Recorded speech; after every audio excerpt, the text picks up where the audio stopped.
For some weird reason my mother-in-law really wants to go into our bedroom whenever she comes over. On one occasion I followed her as she went upstairs. I was going to get something for my child as the bedrooms are upstairs. And she walked past the bathroom on the main floor and up the stairs behind it. She didn't hear me and I caught her walking straight into my room and rifling through bills on my dresser. She denied snooping, even though I'd just watched her do it. And said she was just going to use our bathroom because she couldn't find the other ones. She walked right past the one on the main floor and another one in the upstairs hallway to go into our bedroom.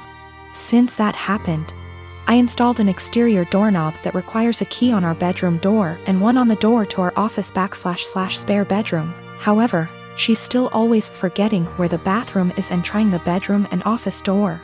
This really ticks me off. My husband says that I just get annoyed at this because everything she does drives me crazy, and since we've put locks on the rooms we don't want her in, there isn't really a problem anymore. Well, over the holidays we had my in-laws over for dinner, and before they came I was searching for the bedroom keys. We hadn't used them in a while since we only lock the doors when mother-in-law comes over.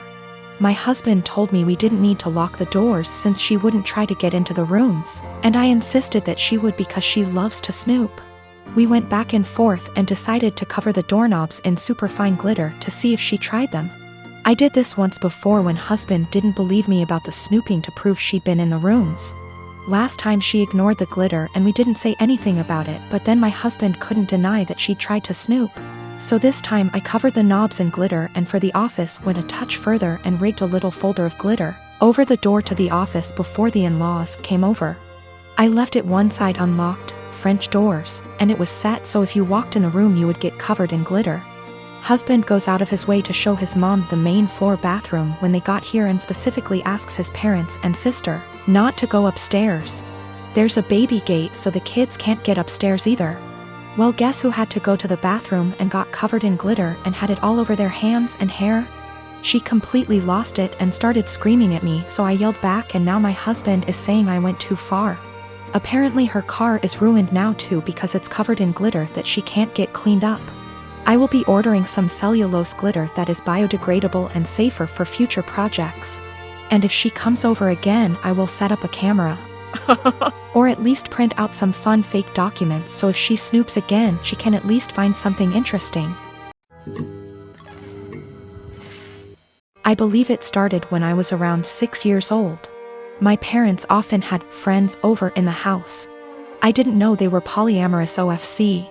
One day I was outside playing, got hurt, and when I ran inside caught my parents making out with some random guy. They told me they have other adults that they love and it's a completely normal thing. Me being a child just accepted that. They gave up being secretive and their partners would constantly be around, even joining on outings. I remember that on my 10th birthday they invited 3 of their partners, one of who I'd never seen before. And for the rest of the day my parents just withdrew from my party and hung out with them. I never saw them doing anything explicit again, but they would kiss their partners, hug them, make flirty comments. Something that would be normal between parents but with many more people. Sometimes I came home from school and my parents were gone and there was some random adult in our house. Some of them seemed surprised that my parents even had a child. I always hated it, but since my parents had told me this was normal, I assumed many adults probably did similar things and that it's just an adult thing all kids hate. Later they had less partners and eventually seemed to stop. Not that I'd know for sure. I moved out with 17. I didn't think about it anymore. A year ago I started therapy, other reasons. As usual the topic of my upbringing came up and it brought back many feelings I wasn't aware of. I realized that although my parents were always good to me, I had never really felt close to any of them and still have a lot of resentment, that they made me feel like I had to compete for my parents' attention with random strangers. A while ago, I visited them and they told me they are going to take part in a documentary about polyamorous families, and that the producers would like to include interviews with the children. So they would love if I could agree and tell everyone that polyamory doesn't mess kids up. All my resentment bubbled up and I said that I cannot agree because I would not be able to say anything positive. My parents looked shocked. I had never brought this up before, and asked why, and I unloaded all, that I always felt pushed aside. We barely had any family time without strangers intruding. It turned into an argument and I became loud and yelled that the truth is it did me up and they shouldn't have had a child. My mother cried and my father said I should probably leave. So I left and was shaken up for the rest of the week, but also felt regret because I've never made my mom cry before. Later my father sent me a message that was like, "We are sorry you feel that way. Can we have a calm discussion about this soon?" Even though I tried to, it's like I can't reply. This argument brought something very emotional up in me. I am a 39 years old male, and I lost my late wife 6 years ago. I have a 16-year-old son, Daniel, and I recently got engaged to my fiancé of 2 years. Her mom and I aren't on good terms because of how she behaves. She's a controlling, self-centered, Dolly Parton wannabe. I learned to ignore, but she's been annoying Daniel and criticizing his personality regularly. He's a private kid and still hasn't gotten used to the new family dynamic, but he's in therapy and is doing fine. She keeps diagnosing him left and right, calling him antisocial, autistic and other crap.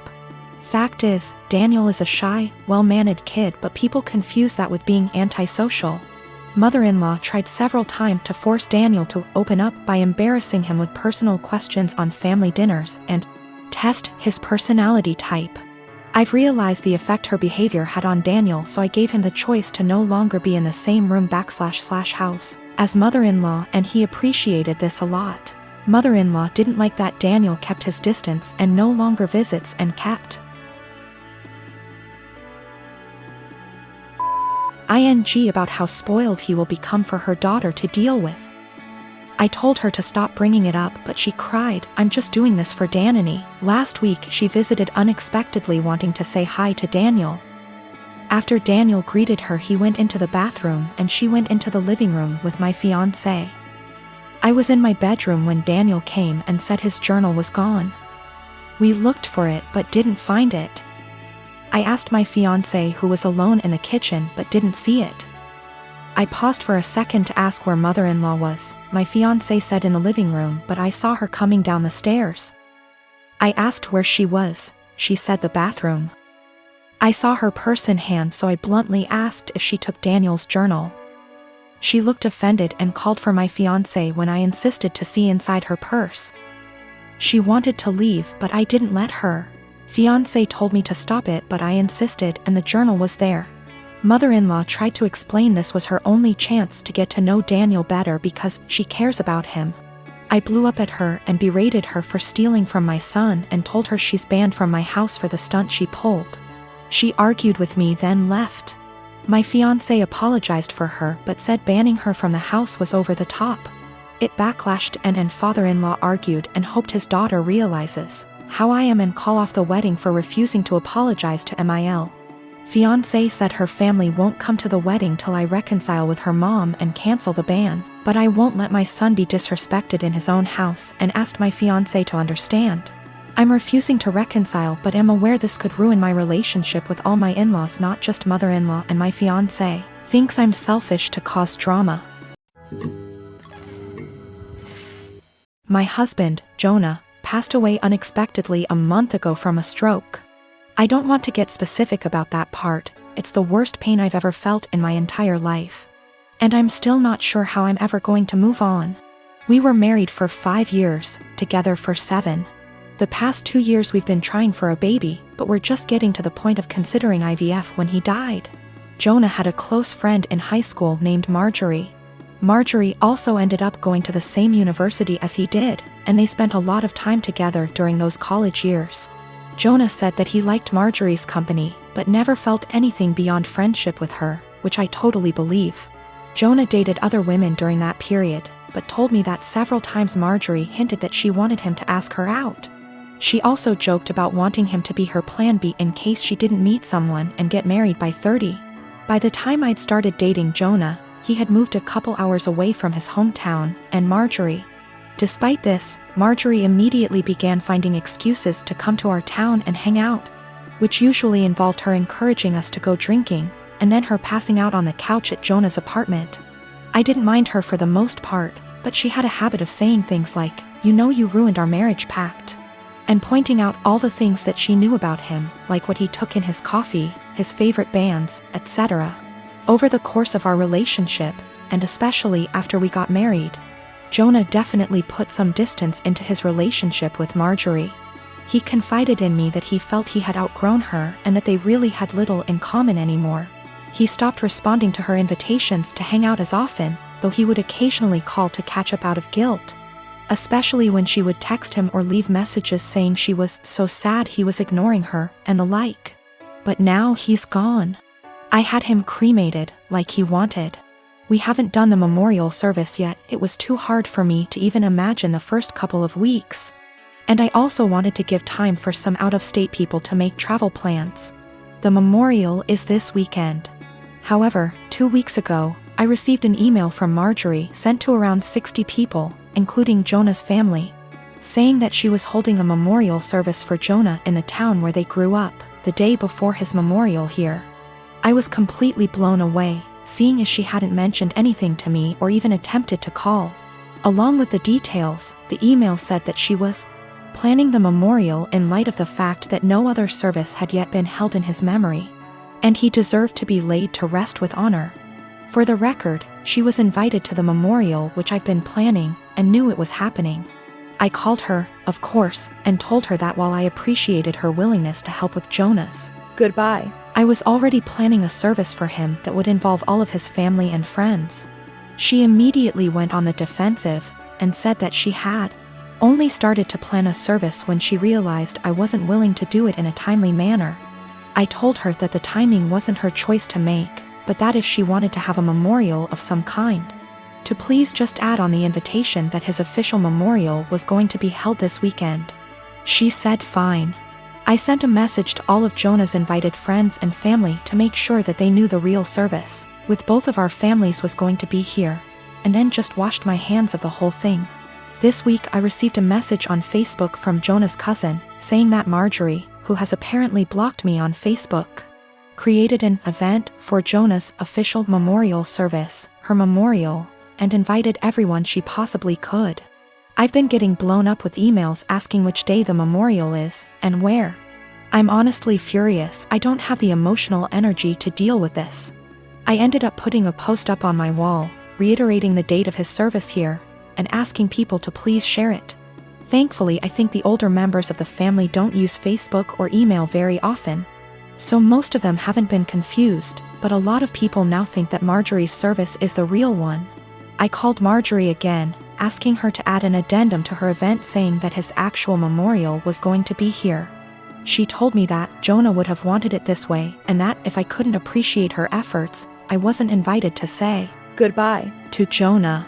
I told her that was fine, seeing as I'd already said goodbye to Jonah when I held him as he died. She hung up. Apparently she's now spreading information to her mutual friends with Jonah, saying that he was planning on leaving me because I wasn't able to conceive. She also said that we had approached her to carry a baby for us, all absolute lies. His cousin sent me a screenshot of a text where she said that Jonah always thought we would have the cutest baby together, and that angry widow doesn't understand how much he wants children. I'm at a loss as to what to do. I don't care what she says about me, but she's now tarnishing my husband's memory, especially saying that he wanted to divorce. Jonah would never have left me, and anyone that knows him at all knows that we were committed to each other above all else. I need to figure out how to tell this woman to off without encouraging her to spread more lies. And I also want to just forget the whole thing and crawl in bed and never get up again.